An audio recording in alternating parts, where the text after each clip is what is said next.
ज्योतिराव फुले. अनेक मुलींना शाळेत आलेले पाहून मन आनंदानं भरून आलं. जेव्हा मी सावित्रींना शिकवलं आणि 6 मुलींना घेऊन पुण्यात मुलीची पहिली शाळा सुरू केली, तेव्हा लोक आम्हाला दगड मारायचे, आमच्या अंगावर शेण फेकायचे. पण आम्ही माघार न घेता स्त्री शिक्षणाचे कार्य सुरूच ठेवले. स्त्री शिक्षणाचे लावलेले बीज आम्ही पेरलं, त्याचा आज आम्हाला मोठे वृक्ष झालेले पाहून समाधान वाटत आहे.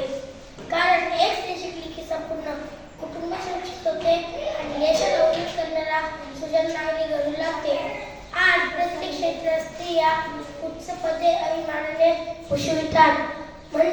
म्हणजे शिक्षणाच्या जोरावर अवघड क्षेत्रात सुद्धा स्त्रियांनी उच्च भरारी मजल मारलेली आहे.